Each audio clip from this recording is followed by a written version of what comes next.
Ya.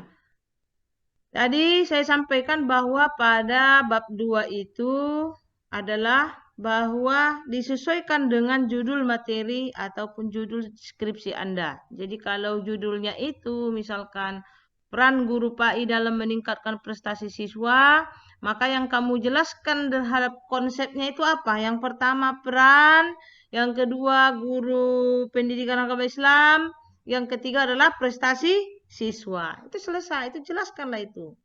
Peran itu pengertian apa peran? Kira-kira apa yang tahu peran? Jangan-jangan walaupun sering kita sebut di sini peran, tapi kita nggak tahu apa itu peran. Ya, itulah di bab 2. Pada bab 2 ini adalah mengutip hasil tulisan dari berbagai literatur yang relevan. Jangan Anda cerita tentang peran, lalu Anda kutip dari tulisan orang yang tidak membahas tentang peran. Paham ya? Misalnya ada kejadian tabrakan di Kelambir 5. Nah, Anda tanya sama yang tidak tahu, itu nggak relevan. Nah, dalam kajian literatur, maka kita akan melihat bagaimana pengertian peran dari orang-orang yang mengkaji terdahulu, tapi memiliki sumber yang sesuai secara ilmiah. Ya. Misalnya dari mana sumbernya? Lihatlah dari buku-buku yang membahas tentang peran itu apa, peran dari bahasa apa. Kemudian lihat lagi kajian-kajian yang dibahas di Google Scholar. Ya, Google Scholar karena di Google Scholar itu adalah materi yang sudah dimasukkan oleh orang-orang yang memiliki kualitas tulisan dan sudah diperiksa tingkat plagiatnya itu sampai di mana, sudah diperiksa. Ya, itulah di bab 2. Minimal sebuah proposal itu harus 20 referensi. Jangan kurang. Ingat ya, 20 referensi. Nah, jangan lupa itu 20 referensi. Berarti harus 20 referensi. Usahakan referensinya itu adalah jangan yang terlalu usang. Masa si Apandi lahir tahun 1991. Referensinya diambil tahun 1975. Nggak relevan. Nah ya, upayakan referensinya itu yang terupgrade atau 5 tahun terakhir. Kalau sekarang tahun 2021, maka bolehlah mengutip tahun 2017, boleh ya, 17, 18, 19, 21, masih boleh. Ya, itulah referensi. Nah, selanjutnya adalah bahan-bahan yang dari berbagai sumber itu tidak semata-mata dikumpulkan semacam daftar himpunan karya, melainkan harus diolah dan dikritik, dikoreksi tambahan dengan menginstruksikan yang logik menurut tata pikir analitik. Nah, jadi itu ya.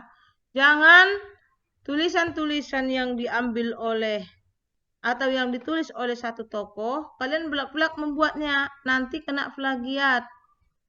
Nah, bisa tata bahasanya diolah, namanya frase, pengolahan kata-kata.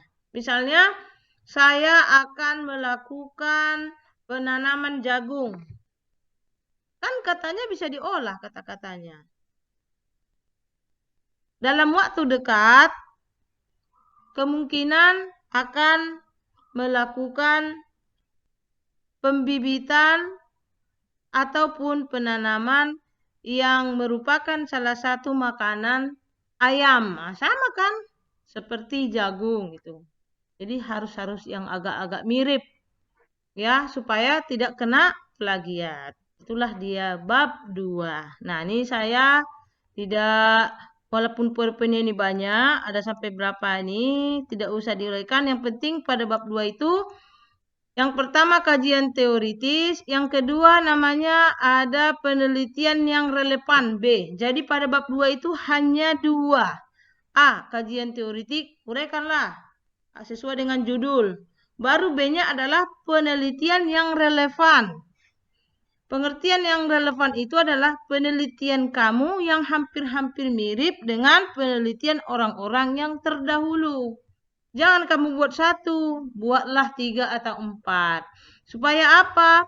Menerangkan bahwa penelitian ini sudah pernah diteliti orang, namun penelitian kamu memiliki keorisinalan atau berbeda dengan penelitian yang sebelumnya. Ya. Jadi penelitian kamu memiliki perbedaan dengan penelitian yang sebelumnya. Itulah penelitian relevan. Oke. Sampai di sini ada yang bertanya, anak-anak?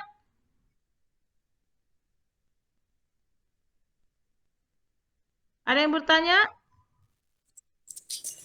Bu, tadi kalau di babnya landasan teoritis. Baru yang A-nya kerangka teori. Ya. Baru B-nya Baru B. penelitian relevan. Nah, di A-nya itu punya anak lagi nanti satu. Apa yang menjadi penelitian kamu gitu. Contoh judulmu apa, Nurlaili? Implementasi pembelajaran pendidikan agama Islam ini Bu, implementasi pembelajaran pendidikan agama Islam dalam meningkatkan akhlak peserta didik di SMP PAB 15 Medan, Bu. Oke, apa yang menjadi konsep dalam judul kamu? Tahu arti konsep? Yang pertama tadi berarti kerangka teorinya A. A ini punya sub satu. Implementasi. Jelaskanlah itu apa pengertian implementasi sampai beberapa lembar. 2. Apa lagi tadi? Duanya, Bu. Pendidikan akhlak misalnya, ya kan? Judulnya, ulang dulu judulnya. Biar saya catat saja, biar nggak lupa saya. Apa judulnya?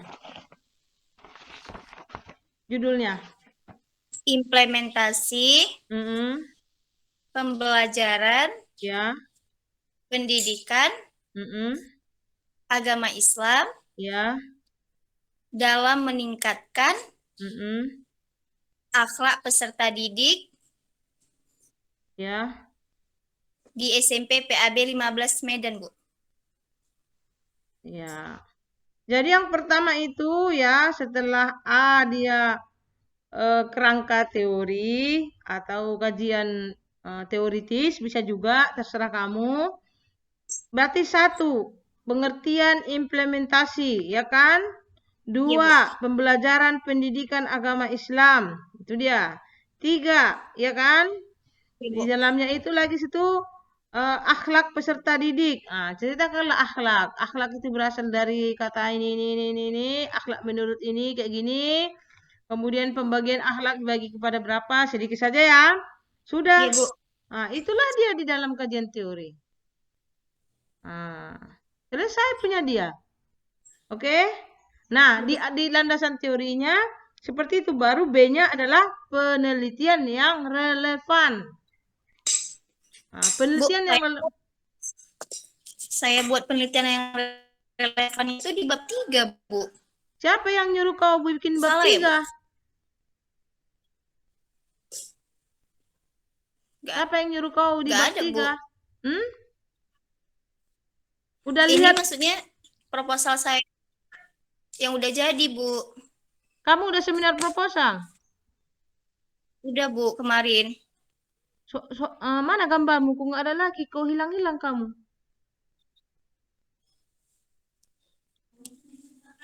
Udah, Bu, kemarin udah sempro, Bu.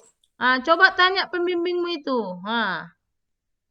Oh, iya, Bu. Iya, setahu saya baru kali ini, saya seumur-umur ini, penelitian relevan itu ada di bab 3.